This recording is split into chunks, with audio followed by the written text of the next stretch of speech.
What I have seen from a lot of people, anyways, especially for the people that I have worked with, they attach their identity to things. Like, what car do I drive? Where do I live? Who's my friends with? And when you attach yourself to those things, who are you when all of those are taken away? Right? All of a sudden, what? Now you're depressed. Now you're sad. Now you don't know what to do with yourself anymore. I have lost everything. I've lost a partnership. I sold the car. After that, I have struggled with my own personal identity. Who am I anymore? Who's Coach Q anymore when he doesn't have all of those things? Giving your 100% to something that you believe you're called to do, I think looks very different than the mindset of, I want this because it's going to make me feel this way. And I'm going to go after it. I don't care if I die trying. I'm going to get it because I know I'm good enough. Absolutely. I'm actually too good to get any other responses. Very different mentalities. So I keep coming back to this discipline versus devotion.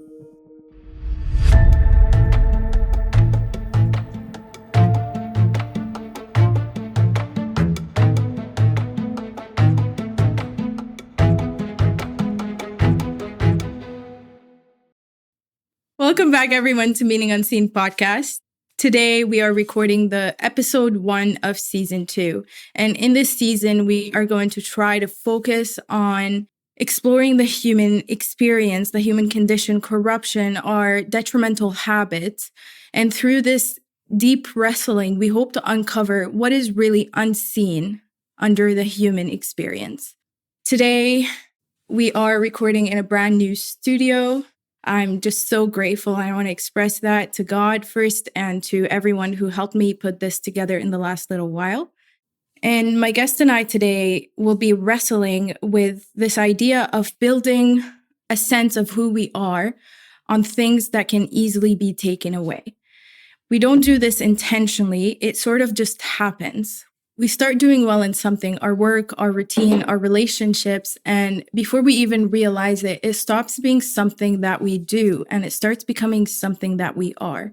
That could easily shift because if we lose the relationship, if we lose the momentum, the routine, suddenly it doesn't just feel like things are changing. It feels like we are changing, like we are missing a part of who we are. And at first, it feels good. It feels stable. It feels like we are finally becoming someone. But when we lose the relationship, the routine, the momentum, it doesn't just feel like things are changing. It feels like we are losing who we are, like a part of us is missing. And the deeper question underneath this is, were we ever meant to build our identity on things that can collapse? Today, my guest is my coach and personal trainer, Coach Q, short for Kerwin.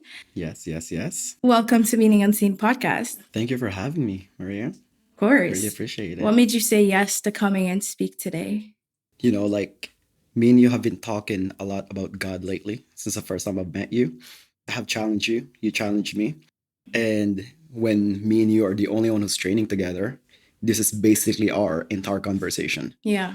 Right? You have gotten to know me. I have gotten to know you. And you're interested in my story. And I have told you stories that I have never told anyone. And you're like, do you want to hop in a podcast? And I think this is the time for me to actually share to everyone. Yeah, absolutely. So I'm excited. Me too. Yeah. Let's start with this question because I think it's such a hard question for people to answer. Would you be able to tell me who you are without mentioning your career, your education, or the things that you achieved? Okay, so guys, Current Campesino. And if I'm just mainly talking about myself, in my opinion, I am funny, I'm smart, I am persuasive. I can get whatever I want, whenever I want.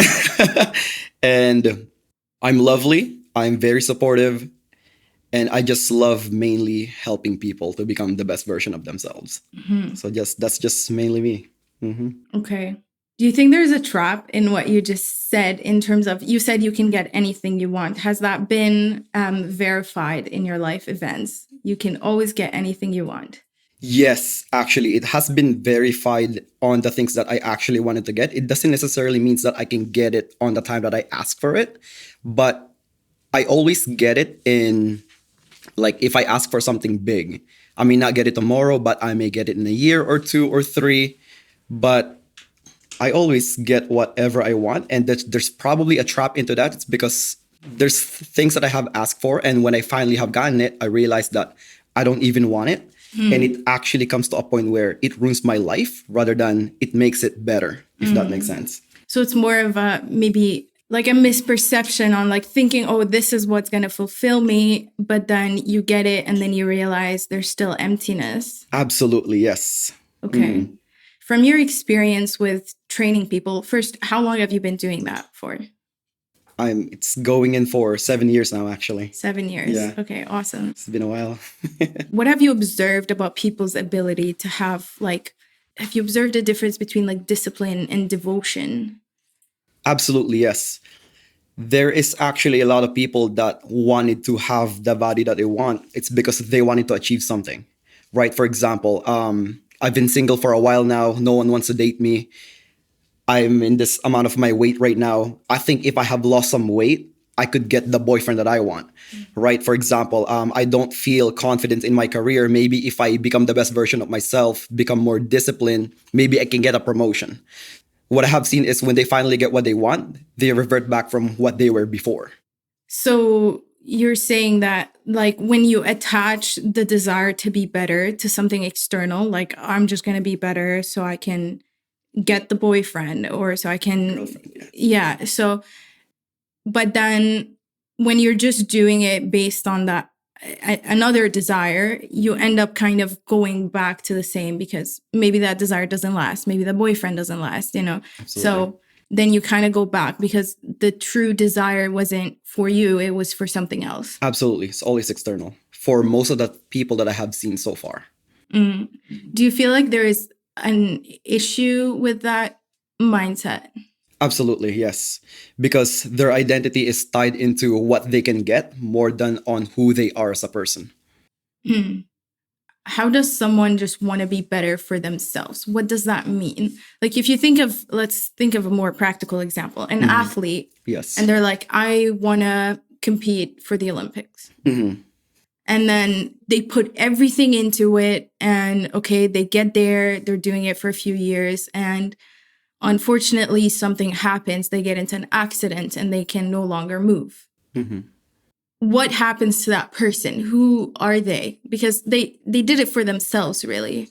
But even saying did it for themselves, even if it's not for external people, but it could be for external things. Exactly. Like I want the image, I want the importance. Like I think it crushed them personally, right? It's because, for example, they wanted to become an Olympic athlete and they finally got in there and they're competing in Olympics and maybe their main goal is to win, right? If you're competing in Olympics, I'm for sure you want to win, right? And then you got into a car accident and now all of your identity is gone. You're not an athlete. Of course, you are still an athlete, but you're injured and you might not even know if you might get back into that level of fitness again. And then now you're not competing in Olympics. All of a sudden, who you are now as a person if you are not doing that. So in my opinion, a lot of people that compete in Olympics, even though that they are doing it for themselves, of course, if you're competing at a high level, you always want to win and it crushes you mentally, physically, spiritually, to the point where a lot of people actually commit suicide because they don't know what to do for themselves anymore at that point. Do you think that's how it should be? Should we be like attaching ourselves to a certain identity so hard that if we lose it, because like none of this is in our control, right? We don't know if we're going to live tomorrow. So how would one go about life without necessarily attaching themselves to things that can collapse and that will eventually collapse, whether it's not an accident, maybe it's age, maybe it's whatever. Is there a deeper identity that someone should be rooted in? Absolutely. And this is my own case, by the way, guys. I'm just speaking for a personal story now. Yeah. Right. When I was young in my teenage years, I wanted to accomplish so many things to impress people, not to mainly impress God. And when I was finally getting all of those things, what I have seen for myself is I want to get more and more and more. Okay, like I want to make more revenue for my business. I want to get more clients. I want to take over Winnipeg. I want to take over the North. And when I was finally starting to move forward and seeing the success, all I have seen is there's always next level of success that you're going to aim for anyways. And I was like, this is not fulfilling for me. I feel like I'm still on the race of that greatness that I'm looking for. And it gets exhausting to the point where I don't want to do it anymore. And I want to dedicate myself into pleasing God, basically.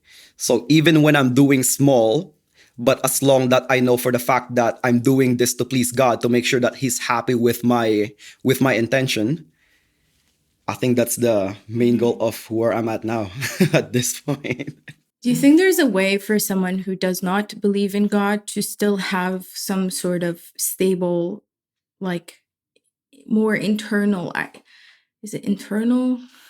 Because like God could be explained internal or external, but God is kind of the unchanging part of it all, right?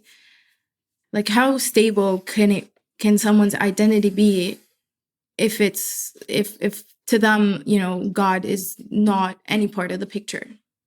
What do you think they attach it to? If God is not in the picture, what I have seen from a lot of people anyways, especially for the people that I have worked with, is they attach their identity to things. Like what car do I drive? Where do I live? Who's my friends with? How much money I earn? And when you attach yourself to those things, who are you when all of those are taken away? Right? All of a sudden, what? They're taken away. Now you're depressed. Now you're sad. Now you don't want to, now you don't know what to do with yourself anymore. So if you do not attach yourself, in my opinion, anyways, to God, everything could be taken away from you. And if everything's taken away from you, who are you as a person at that point now? Yeah. Yeah.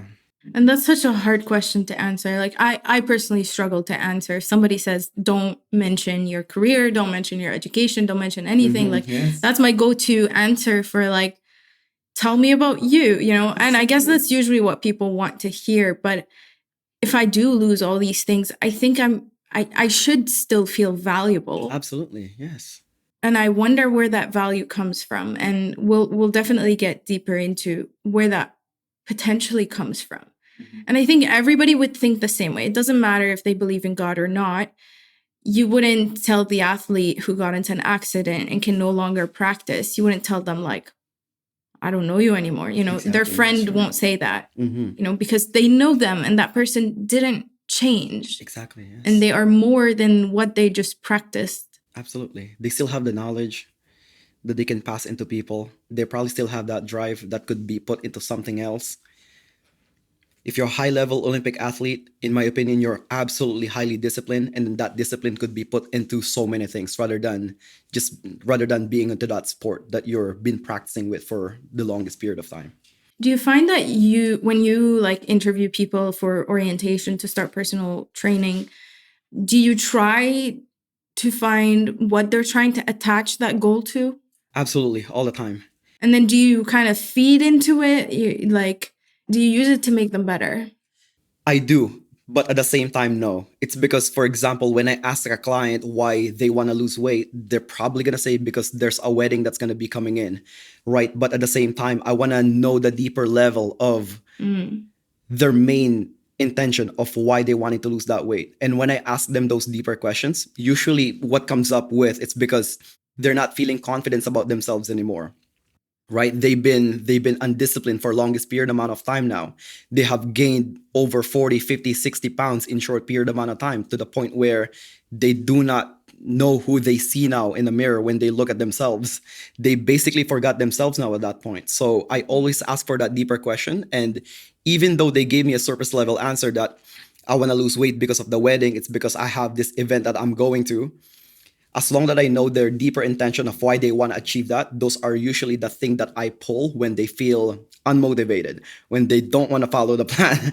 It's because I know once that wedding is done, oh my goodness, they're gonna go back into their old habits anyway. So hey, I might as well get to know you now as a person, so I can actually know the trigger that I can pull when you're falling off track. Yeah. Just be like, hey, don't you want to get fit again for your second wedding? Oh, exactly. Hey, maybe your second wedding, you're gonna be fit. Maybe find a better husband or wife. I'm just joking, by the way, guys. Keep your marriages, guys. Okay.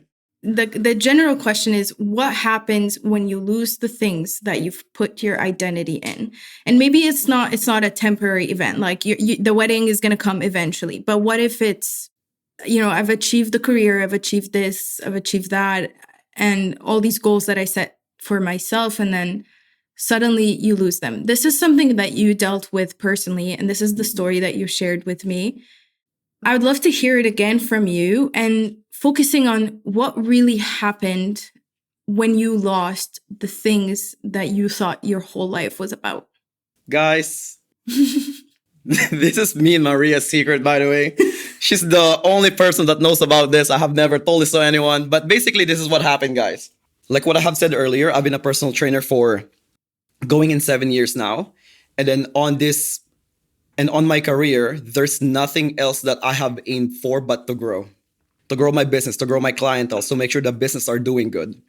And I was mainly focusing online. And then when I moved myself in person coaching, I have learned so many things about marketing, sales, making sure that all of you ladies are well taken care of. I did this to myself first and then it blew up. I got like 25 clients in 2 weeks. I was like, okay, this is amazing then, right? And you are part of that program right now. And when I started to do this, all of my clients have stayed with me for years, right? And I was like, oh my goodness, we can grow this. So I start hiring personal trainer to do this with me. And then at that time, it failed. And I was like, okay, no big deal. This is my first failure. I can handle this. And I reassess myself again to make sure that we start moving forward again. And what happened now is I built a team to make sure that we can handle up to 150 clients, 200 clients, right? And I have struggled for a couple of years to finally develop this system that we can execute in order for us to get in there. And when I finally found the last missing piece, I was like, man, we're ready. We're ready. We are at 3 gyms right now. We have 3 personal trainers who can handle all of these clients. I remember I was driving in this beautiful red car that I owned at that time. I have a beautiful girl right beside me. And I told her, I was like, babe, I think I'm peaking. And she's like, what do you mean? And I was like, I was driving this beautiful car. I have a bad girl right beside me. We live in a nice apartment. And I'm going to take over Winnipeg. Your business is going, your clients are in, everything. We are loved in Winnipeg. Everything is smooth. How did you really feel in that moment? What did you feel about yourself? Oh, I think I was doing it all. Yeah. I was like, I think I'm the man. I think I'm the boss of this whole thing, right? I'm the best. Like I'm the best, basically. And I was like, give me a couple months, we're gonna make millions. That was the biggest mistake I've ever done. Because right after that, guys, oh my goodness, I still remember these things. Within 2 weeks, 2 weeks, guys, me and this girl broke up. I left the apartment. I lost the gym. I lost all of my partners. They kicked us out on the gym that we were supposed to operate, and I lost all of my partnerships. Within 2 weeks, guys. Within 2 weeks, after me saying that, I still remember that day. And I'm like, God, everything that you have given me, I thought it's all me. It's all you. I'm sorry. I'm going to humble myself down. Do you really think God's hand was playing a role in you losing? Or maybe things just, led to that loss, but do you see God's hand working in that time? Absolutely. It's because I've been a believer since I was a kid. I know that everything that has been given to me is God.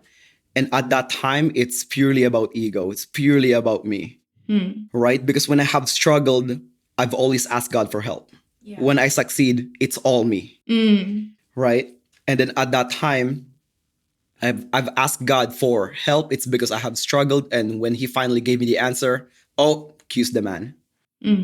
It's not him anymore. You forgot about him because, you finally have all of the things you asked for. And at that time, I realized that, hey, it was given to you. You should be humble and you should actually use your power to serve the community and serve God and not mainly to serve yourself. So let's talk about how all of that loss truly made you feel. Yes, it's because I have lost everything. I've lost the partnership. I sold the car to make sure that we can afford payroll, to make sure that we can afford like the new place that we are going to go through again. After that, I have struggled with my own personal identity. I'm like, who am I? Who am I anymore? Who's Coach Q anymore when he doesn't have all of those things? Who are you? At that point, I was depressed for 3 months. I don't want to do anything. I was crying every single night. I keep blaming God. God, like, why are you doing this to me? Have I not been so good to you? Have I not helped so many people? Why are you doing this to me? Why are you punishing me? Right? And then that's the time that I have realized that my ego has been taken over rather than God being a part of it and God using me as his energy, as his power to actually serve the community in order for, the humanity to be better, basically. Sounds like there was a tension between like you were sort of blaming God, but also you eventually started to understand that, okay, yeah, this was my ego taking all of this. Like I was so high up there, you forgot to give any credit to God, even though truly I do think he's the one who opens every door. Absolutely. And you started realizing, yeah, maybe my identity wasn't built on. What do you take from all of this? Did it change anything from your perspective moving forward? Absolutely. I think I have talked to you about this in person. It comes to a point where I don't want my identity to be built on the things that I have achieved. I want to build my identity to I'm God's Child. I'm God's favorite son. Still filled with ego. Still filled with ego, but that I'm God's child, basically. Yes. I think the challenge is like when somebody asks, if somebody would ask me, who are you? And I feel like the only answer that would be really appropriate or, the one that makes sense, the one that's everlasting is I'm God's child. Yes, like, that's right. Whether I'm the best or not. Yeah, absolutely. I'm Yes. definitely not the best at being God's child at times. That's for sure. I know that. So identity and the way we build identity most of the time is very unstable. How can it be more stable? What I have seen from myself from my early teenage years is I want to build my identity to be liked, to fit in, to be seen as that guy. Mm-hmm. What is that guy to you? Rich, wealthy, dating the most beautiful girl, driving a really nice car. So my identity is built on the things that I could get rather than the things that is who I am as a person. Mm-hmm. So it's always built from how other people will see me rather than of who am I actually as a person. If you were on your deathbed, what would make you feel like you've lived your best life? Do you think the car or the probably, if you turn your girlfriend into a wife and have children and stuff, that would probably definitely count as like a good, achievement and success of life. But the car, the apartment, these materialistic things, do you think that would still give you some fulfillment when you're on your deathbed? No, I don't think so. I don't think so. Maybe on my early age, I think it will. But now at this point of my life, I think the amount of people that I have helped during of my lifetime here in planet Earth, I think that's gonna be the one that's gonna give me a lot of fulfillment.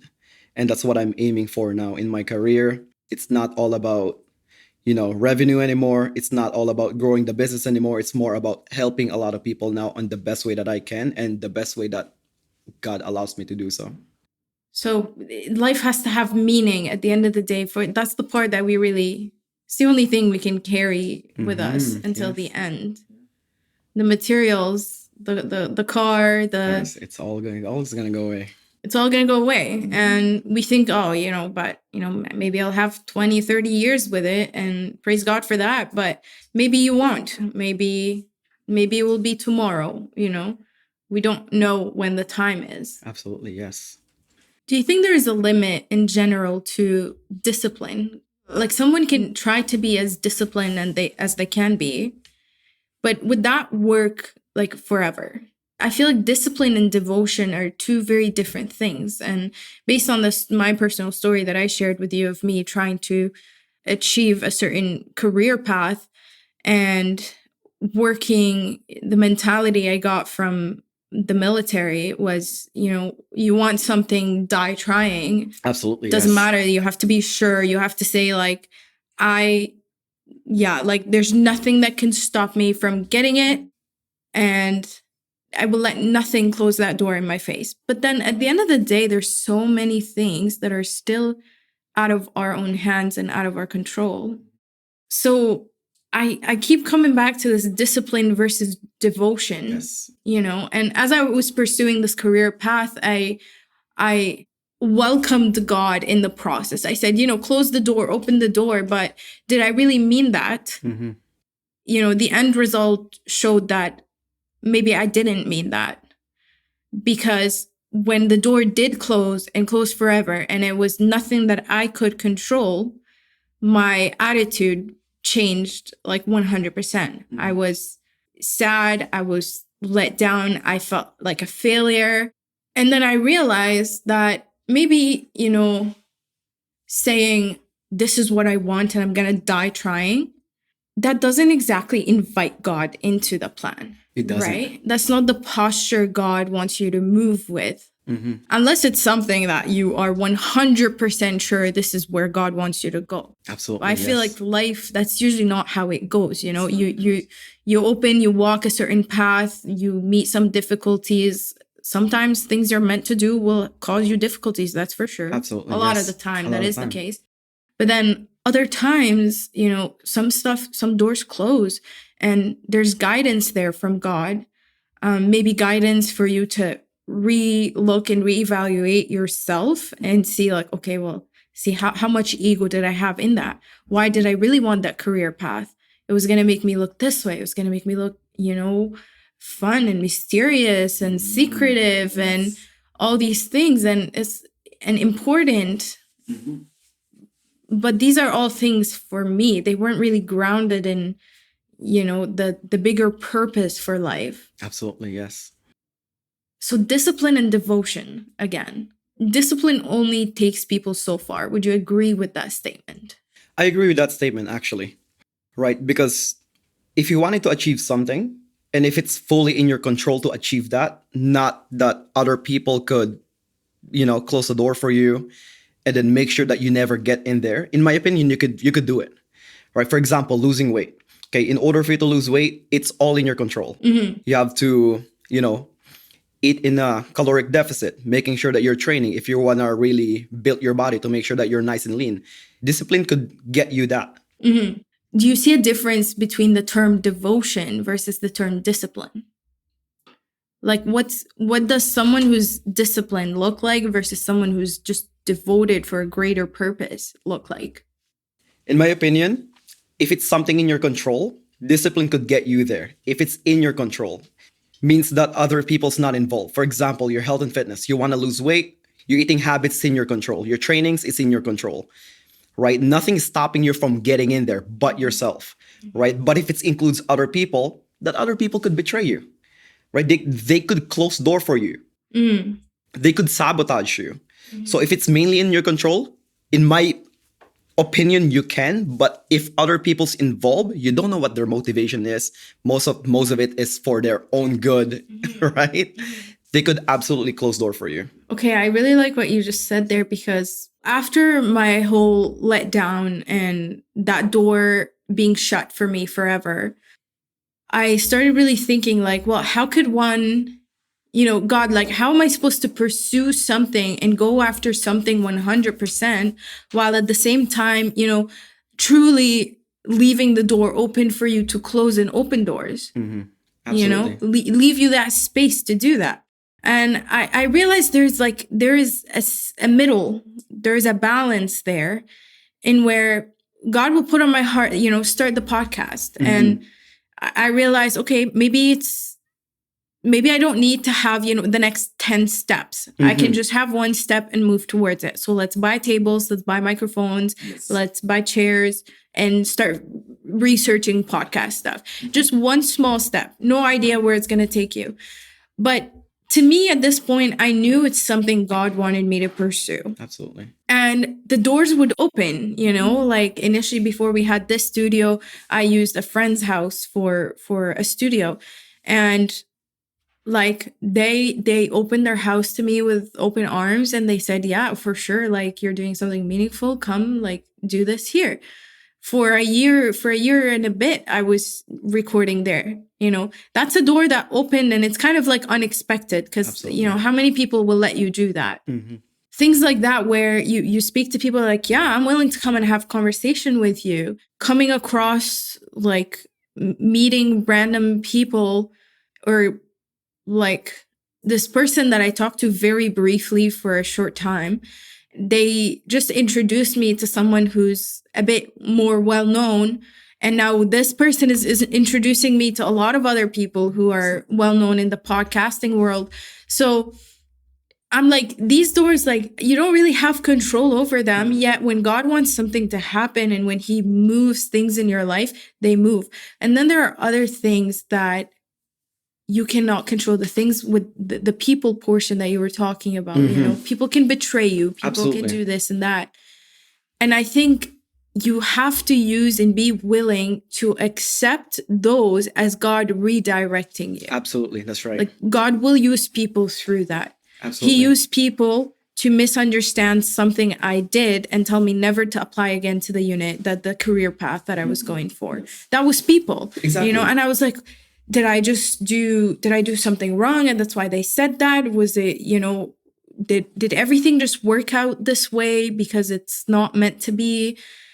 Did God, you know, these people have their free will. So how much was God involved in that decision of me not being able to apply again? And just lots of questions like that. But I truly think, specifically when I think about the details of that circumstance, like, there were so many things that could have been done that I literally thought about doing that would have never made it be this way. Absolutely. Yes. And I thought about them and I just put them aside because I said mission first.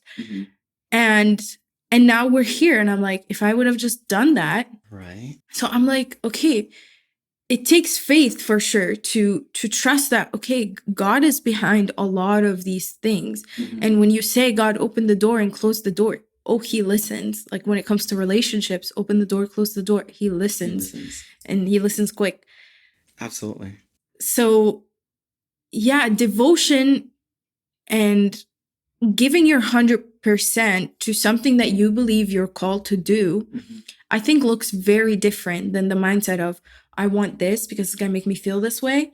And I'm going to go after it. I don't care if I die trying, I'm going to get it because I know I'm good enough. And I know I'm actually too good to get any other responses. Very different mentalities, but both can have you give your 100%. Absolutely. That's right. Yes. Just like in relationship, right? You could give your 100% to that relationship, but you don't know what that other people's going to do. Yeah. Right? They could betray you. They could leave. Right? But if you give your devotion to God, you know for the fact that he's going to love you 100%. There's no way out into that. You could sin so many times. You could mess up so many times or F up so many times. At the same time, he's going to accept you with, you know, open arms all the time. Yeah. And when that person you're in a relationship with, let's say, begins to act a certain way differently, you don't feel like your needs are being met. You don't feel like this wholesome feeling or that unity with that person. Maybe it's God, you know, showing you like, maybe this path is going to lead you somewhere dangerous. And I'm protecting you because you're my daughter and I love you and I want you to be safe at the end of the day. So I'm gonna let all the red flags come up now because you've made that prayer and you said, close the door, Lord, show me how, you know, show me the truth. The devil loves to feed on our ego, like, Absolutely, yes. Feed our ego and feed off of it as well by saying, you know, you've achieved all of this. You got yourself here. You can do everything. You can do anything and everything. When I was 4 years old, my mom left. She went abroad to start working, to provide for the family, basically.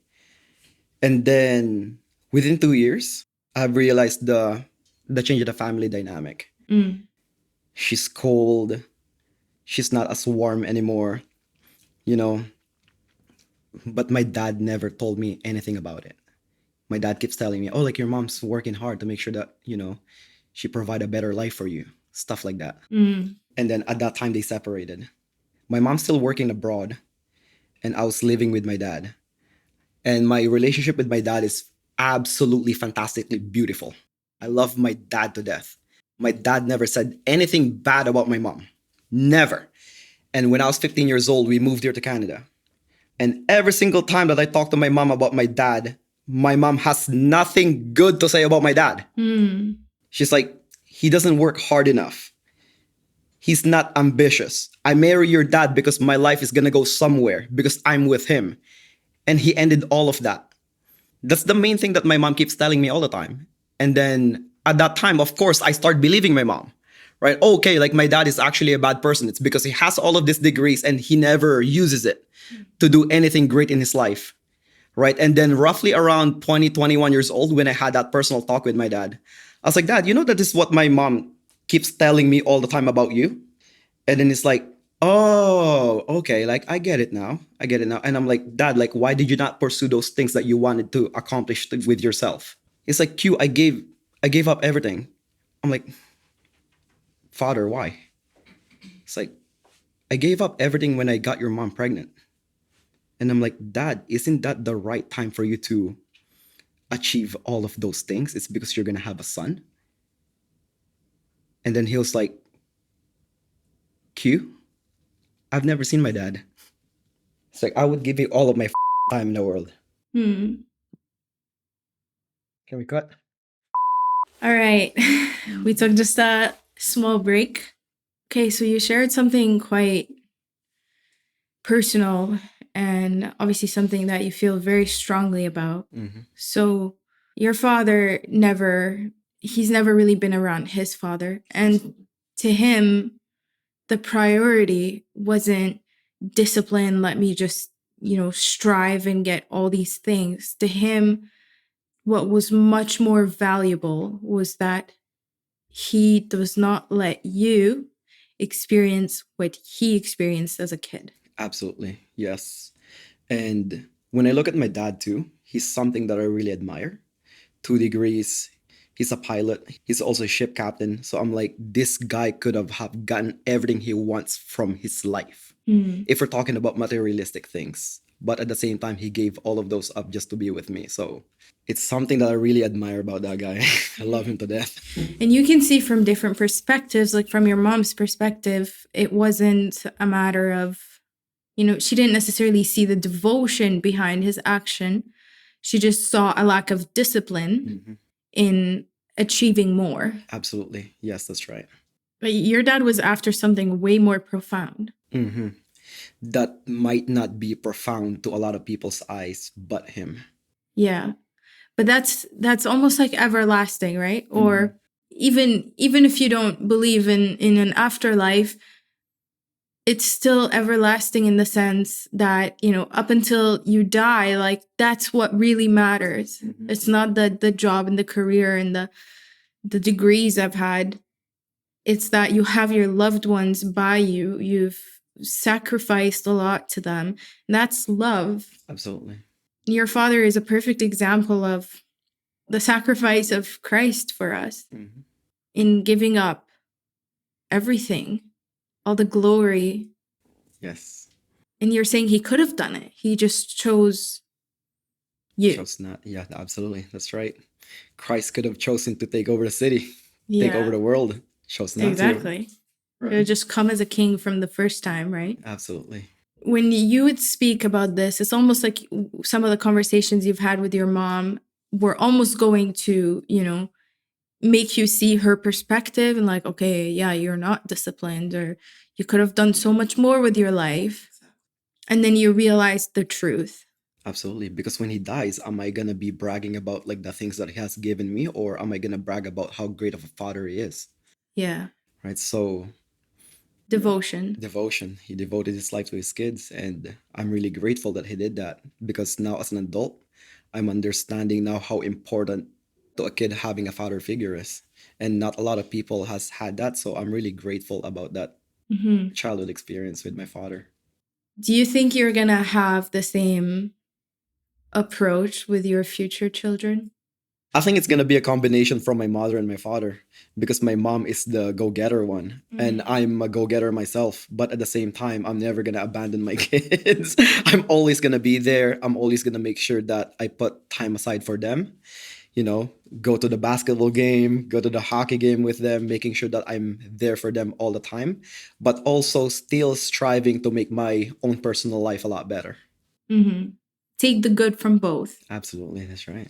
And balancing is important there because, again, you still have to be willing to go after, what God is calling you to do. Mm-hmm. And at the same time, you have to not lose sight of what's actually important here. Absolutely. And to be willing to accept when God redirects, closes doors, open doors, and be thankful for it and not take credit for it. Absolutely, that's right.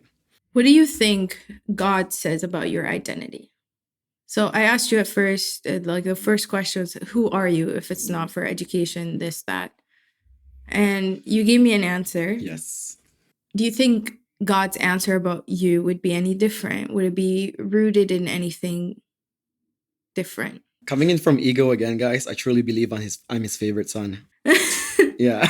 But yes, if God see my identity, he can definitely see himself towards me, but in a human version. Means that I'm a sinner. I make mistakes, but at the same time, I'm still lovely. I still believe in him. I'm still disciplined, but at the same time, I'm never perfect. I always make mistakes all the time, and that I'm a human being, and that he's always there to accept me no matter who I am as a person. Yeah, you're his creation. And actually, I don't know if this is coming in from ego again. This is my belief from the time that I was a kid. I truly believe to myself that I am God's perfect creation. It's like you are perfect the way you are as a person. That's a tricky one. Exactly. Perfect the way you are. Because I know based on how you train, you don't think people are perfect the way they are. Absolutely. Yeah, that's right. Right? Because otherwise, why would they be starting training with you? Right? Yeah, that's right. Because I think that just could be really misleading in a world today to say, oh, you are perfect the way you are. Mm-hmm. There is a certain understanding of knowing the corruption and the fall that we went through to become so flawed. We're flawed in our thinking, we're biased. Mm-hmm. That's why something like discipline doesn't always work, because it might work for so long and then it might fall apart. Absolutely. There's something deeper that we're supposed to be rooted in. That's right. That's right.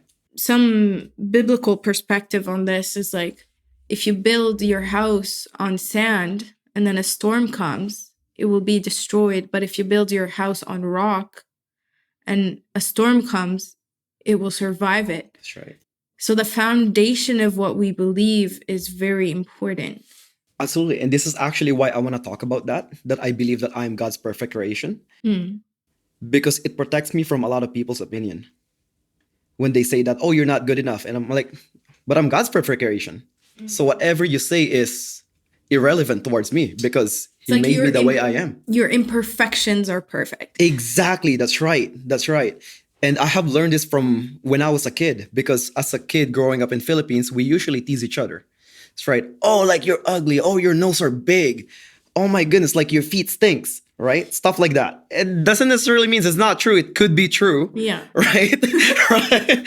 But at the same time, when I start to believe that, oh, I'm God's perfect creation, he made me the way I am, I just need to accept who I am. It doesn't necessarily mean that I cannot get better, because as a human being in personal training, we could always get better. But if the opinions coming in from the outside place, it's absolutely irrelevant to me. And that's what I meant by I truly believe that I'm a God's perfect creation, and whatever's imperfect for me, it's perfect for him. We kind of want to achieve this perfection, this level of perfection deep down. Yes. Like, we struggle, we deal with sin, we feed our ego, and we are looking to we even get mad for, disappointing God. Like, yes, that's right. And then again, I just sinned again. I just said, forgive me, Lord, yesterday. And now I'm back in it. And we're kind of trying to achieve this perfection. Absolutely. But the struggle is perfection. That's right. I don't want to say perfect necessarily, because, saying someone is perfect the way they are, that means, no need to change. Absolutely, yes. And I really just don't want that to be the thing anyone hears here today, because we are called to be better. Absolutely. Yeah. To improve all the time. improve all the time Mm-hmm. with our relationship with God, with our view of ourselves, our identity. Mm-hmm.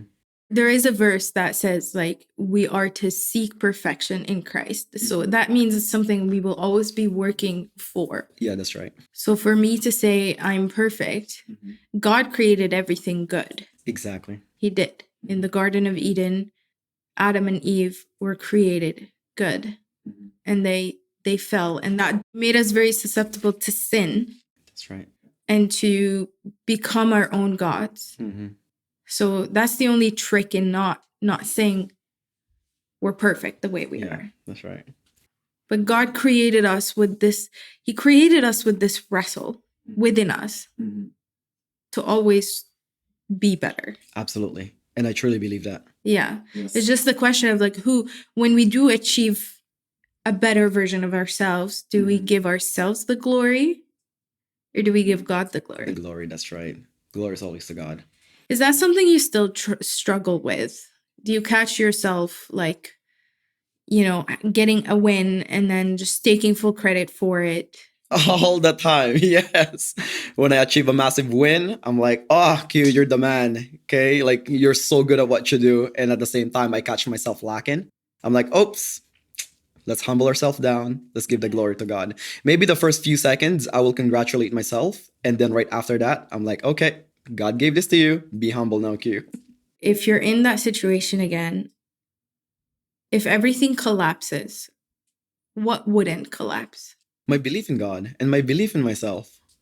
Yes, it's because He have given me everything. He have given me all of the skills, all of the knowledge to have built something big. And no matter what happened, that's something that's gonna stay with me no matter what. Yeah. Right? And I truly believe in myself. As long as I believe in God and He always wants the best for me anyways, I'm always gonna be in a good position no matter what happened. Even if I lost everything in my life. Hopefully not. Right? Yeah. But I truly believe that He's gonna, like, I'm always gonna be in a better position. Mm-hmm. There's this idea of giving God the space to literally tear you down. We should welcome that, because if you are putting your hope in the wrong things, Mhm. you should welcome God to like, hey, redirect me. Absolutely, yes. Right? Story of Job. Yes. Absolutely.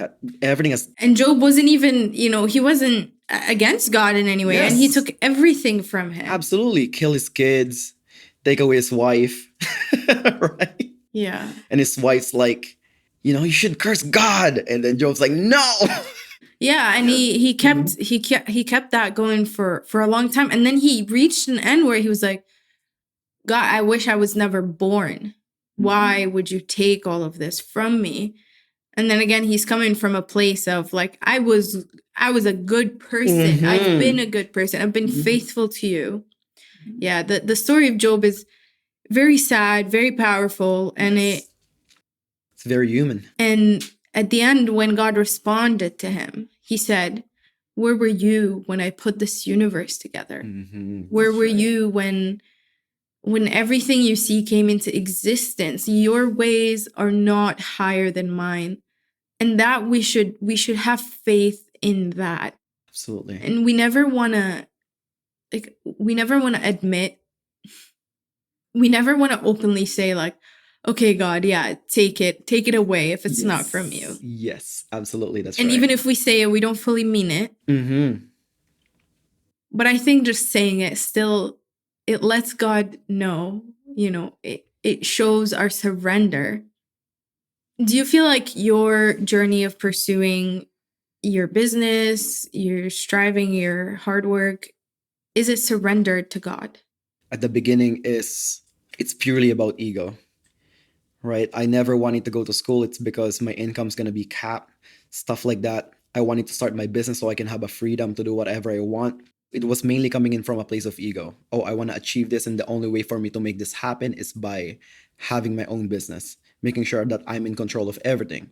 But in striving towards that, seeing how many things could go right or wrong, that's a time that I'm like, okay, God, I'm gonna surrender. My main focus now is to help as much people as possible, but at the same time, this is all on you. Give me the way. I'll go to that way. If it goes good, sure. If it doesn't good, I know you're redirecting me. So at this point, I'm not gonna get emotional about it. It's up to you, my lord. Yeah. And you can see that when you don't get a deal, someone comes for an orientation, they're not willing, and you've expressed how you feel. You feel like good that this person chose not to. Absolutely, yes, yes, yes. Because I'm always coming in from, I don't want to say this too much, but I'm always coming in from the place of the Lord. Like, Lord, you have given me this power. If they are not ready for it, they are not ready for it. It's not my fault that they are not ready for it, right? So I'm happy it's because they are on their own journey, and I just wish them luck. Mm-hmm. How do you include God in the way that you train? I always pray for you guys. I always pray for you. You are lifting weights that nobody could ever do. Right? I mean, like, some people could do it, but not a lot of people could do it. Yeah. When you're benching, a lot of people are congratulating you, Mm. right? Because that's the first time they have done it, and I don't want to. A lot of men cannot do what she's lifting. All right, so when other people see it, they congratulate her, but at the same time, I'm praying for her. I'm praying for your safety. I just want to make sure that Please, you're safe. God, let me not drop this bar on her. Exactly. Yeah, like, please make sure that she's safe. Make sure that you don't get injured, right? All of that stuff. I always pray for you, ladies, no matter what happened. Especially that if I'm seeing you lifting a new personal best that I think you can do, but you necessarily think you cannot do. I pray for you. I'm like, Lord, give this girl the power, because, like, use me as your source to make them believe that you exist. Do you feel like belief in God makes a difference in how disciplined or devout someone is when they're starting their journey in training? I have never talked about their beliefs in God when it comes into the training, not yet, anyways. But what I always ask them when it comes into this, in order for them to become more disciplined, is, who are you as a person? So, identity. Identity, yes. And that's something that I'm always trying to change with them, subconsciously, anyways. I keep telling this to them. If you see your person that eats healthy and that trains, and that's your identity, do you think you're going to be a better person or a worse person? Right? And once they understand that, they start eating better. That becomes part of their routine, become part of their normal life. They start to train, 3, 4 times every single week. The automatic result is actually them becoming better. It's not something that they chase anymore. It's something that they become. So that's one thing that I always mention to them. I'm like, ladies, guys, you need to work on your identity. It's because if you keep chasing that goal is always going to run away from you. Yeah, because you see it as this separate far thing. Absolutely. Rather than you just taking that action, step in it. Absolutely. And then allowing that goal to actually come into you. What would you say to someone who feels like they're losing themselves because they've lost what they put their identity in? Are you speaking about, like, materialistic thing? Sure. Let's say, what would you tell yourself when you went through that big loss? I don't necessarily call it a bad thing, but when all of those things happened to me, the first thing I did was I thank God. Yeah. I'm like, thank God you did this for me, because if I had achieved those things that you have given to me, I think I would have ruined my life. Why would you have ruined it? Yeah. Because I was trying to achieve those to do evil stuff. You want to elaborate? Okay. We're doing a public confession now. Public confession now. Hey, okay, sounds good. I talked to some of my few friends about this, right? It's because one thing that opened my mind is we wanted to succeed to actually get all of these things, right? And then when we're finally so close in there and have experienced a little bit of it, what I have seen for myself is those things never did good anything for me. It actually did bad for me. It's because now that I get all of those, now I'm unmotivated. Now I don't want to work. Now I don't want to do all of the good things that I want to do. It's because I get a little bit of a taste of those things. And now I'm actually coming in from a place of a bad place. Now I'm coming in from my motivation is actually evil rather than good when it comes into becoming more successful. So, for example, like your desire to help people be a better version of themselves, you're saying once you achieve the money, once you achieve this, it probably takes away from that other desire to help people. Absolutely. Yes. Yes, that's right. That's right. Because I started my personal training journey to mainly help people to succeed in their health and fitness journey. And then I got introduced to the business side of it.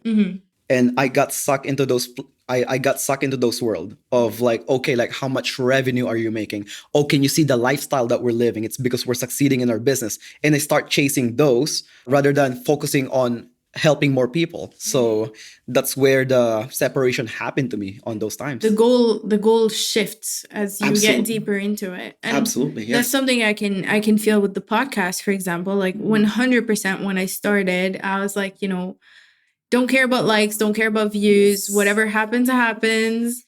The goal is to have these deep conversations and speak with a lot of people and get what really unites us as human beings, the experiences, the suffering, the corruption. Yes. And get to some conclusions based on these things by going deep enough. Absolutely. And then last time at the gym, like on Wednesday, what did I tell you? I was like, I feel discouraged. Yes. I actually want to call you out about that in this Go podcast ahead. right now. She told me, guys, my reels only got 200 views. and I was like, imagine there's 200 people right here listening to you. Right? Like, how would that make a difference? That's a lot of people. Yeah. And what if that one conversation or that one person that watches your podcast changed their life? Yeah. Right? Yeah. And I don't get to see the fruit. That's the thing. Exactly. I don't get to see it. And yeah, that was the mentality from the beginning. Like, it doesn't matter, Lord. If it's for one person, yes, so be it. If it's for me, exactly, yes. So be it. So be it, yes. And I can see like now I'm getting more into the business side. Okay, well, like, would I ever want to monetize this? And then it just it's shifting. The desire is shifting. I've said to God from the beginning, I made a deal with him. I said, if you want to only give me one step at a time, that's all I need to move forward. Yes. That was legit a deal. Yes. Okay, and now I'm like I have so many steps to take, but I'm like, I don't want to take any of them. Like, it's just, where is this going? What's step 100? What's going to happen? Exactly. Will I ever get to actually, bigger and bigger people get more in the podcasting world? Like, and the shift is happening. Yeah. So I'm trying to ground myself back, but absolutely, if it's based on our deal, I definitely have more than one step in front of me. But because I'm thinking too far ahead, I'm kind of want to stall. Right. So we have to be very aware of that shift when it happens in us, because no matter where you are in life, that shift is probably there. It's always going to happen. Yeah. And it's your job as a human being to always ground yourself. Yeah. It's pretty crazy, eh? Yeah, I still remember that because you called me out about that too. You're like, why are you not sharing your beliefs to other people? Because you told me, like, what if that one person want to commit suicide and you talk to him and then you change his life, right? Did I say that? you said that to me, right? Well, like, what if that one person's like having like the worst day of their life? Yeah. And then you talk to them, and then when you mentioned me about the podcast, I was like, Maria, were you not just talking to me about this stuff? Yeah. And then now you're getting annoyed because you only got 200 views. 200 views is a lot, girl. Yeah, I was telling you that some people might never hear about God if it's not from you. Exactly, that's right. So why not take, the opportunity to share God with them? Absolutely. And we never think about that. We assume everybody knows everything, they can Google it, they'll find out. But so many people have had really rough experiences with Christianity, rough experiences with religion altogether, and they put Christ into this religion box, and which I think is furthest from the truth. Absolutely. And they might only hear it from you. Exactly, that's right. Yeah. If it's coming in from an outside external motivation, you always lose yourself. But if it's coming in from within God, whatever you lose is always going to stay with you. So rooting our identity in something that is far more stable and far more grounded than in materialistic things and in our achievements, our everyday achievements. Leaving the door open, still striving, leaving the door open to God, include Him in our prayers and saying, close the door, open the door, redirect me, Lord. If I am going above and beyond, but it's all filled with ego and my perfect image in front of the world, fix me, Lord. Be open to correction from God. Because at the end of the day, I think everybody would agree that an athlete who gets in an accident and cannot practice their sport anymore, that person remains valuable. Absolutely, yes. So we are not defined by what we achieve. We should not define ourselves with what we achieve. All right, guys, this is where we're going to wrap up today. I hope you guys enjoyed this episode. We went through a lot today. Yes. I'm really grateful for your vulnerability and for the time that you came and spent here on Meaning Unseen. Thank you so much, Maria. I really enjoyed this. Great. Yeah. If this episode has helped you see anything differently, please like and subscribe, leave thoughts, questions in the comments, and let's continue to explore the unseen together.